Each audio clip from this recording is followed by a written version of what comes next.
So, good morning. The topic I choose is about the roots of andragogy and integrative concepts. The individual who contributed the most to making andragogy known was the American Malcolm Knowles. His book, The Modern Practice of Adult Education, Andragogy versus Pedagogy, made the concept known in the United States.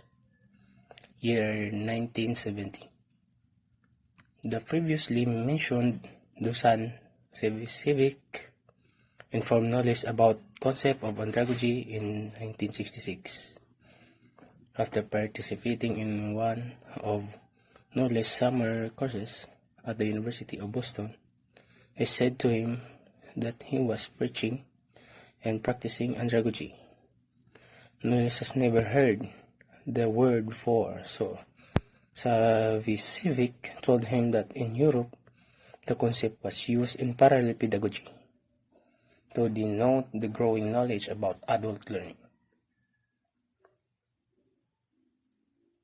The concept must have excited Knowles because he adopted it as a term for his still nameless theory of adult learning, which had developed over many years of practice. He applied the concept for the first time in his article, Andragogy, Not Pedagogy, Knowles 1960.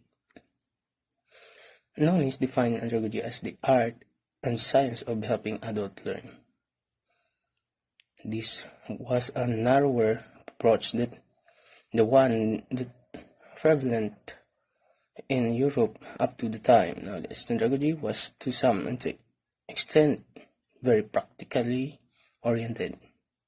In general, one could say that he explained andragogy with a set of assumptions about adult learning and made some recommendations concerning planning, direct evaluation of adult learning.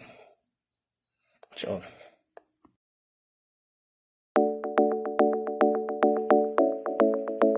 Hello classmates, hello ma'am. So let me continue to our report. I will introduce to you first, there was pedagogy. So what is pedagogy? Pedagogy is derived from Greek word paid meaning child and agogos meaning leader of. Pedagogy literally means the art and science of teaching children. So under pedagogy, we have pedagogical model of education. So what is pedagogical model of education? Pedagogical model of education is a set of beliefs as viewed by many traditional teachers. It is an ideology based on assumptions about teaching and learning that evolved between the 7th and the 12th centuries in the monastic and cathedral schools of Europe, out of their experience in teaching basic skills to young boys. The pedagogical model assigns to the teacher full responsibility for making all decisions about what will be learned, how it will be learned, when it will be learned, and if it has been learned. It is teacher's directed education, leaving to the learner only the submissive role of following a teacher's instructions. So first we have 1. The need to know. Learners only need to know what they must learn, what teachers teach us if they want to pass and get promoted. They do not need to know how what they learn will apply to their lives. Secondly, we have the learner's self-concept. The teacher's concept of learners is that of a dependent personality. Therefore, learner's self-concept eventually becomes that of a dependent personality. So third, we have the role of experience. The learner's experience is of little worth as a resource for learning.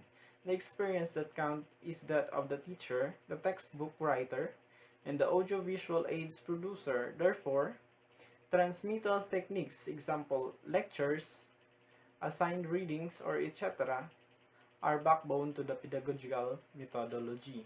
So fourth, we have readiness to learn. Learners become ready to learn what the teacher tells them. They must learn if they want to pass and get promoted. Fifth, we have orientation to learning. Learners have a subject-centered orientation to learning. They see learning as acquiring subject matter content. Therefore, learning experiences are organized according to the logic of the subject matter content. And lastly, we have motivation. Learners are motivated to learn by external motivator. Example, grades, the teacher's approval or disapproval. And lastly, the parental pressures.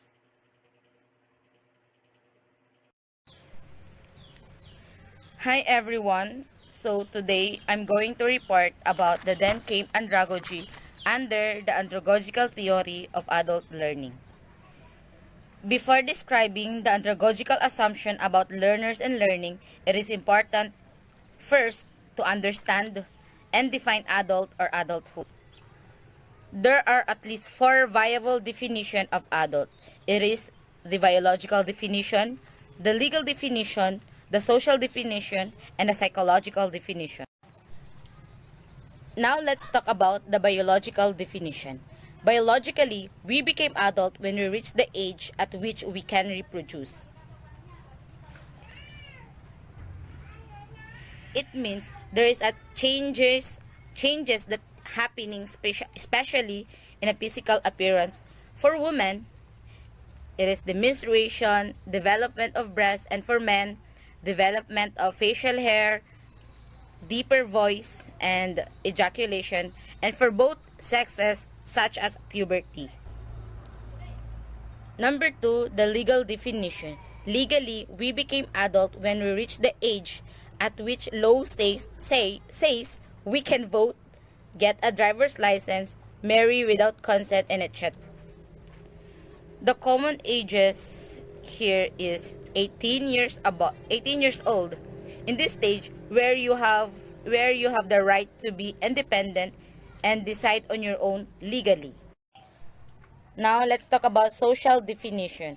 When we say social definition, we became adult when we start performing adult rules, such as the rule of full-time worker, having a spouse or husband, be a parent, and a voting citizen. Lastly, the psychological definition. We became adult when we arrive at the self-concept of being responsible for our own life or being self-directing. In terms of learning, the psychological definition is the most important.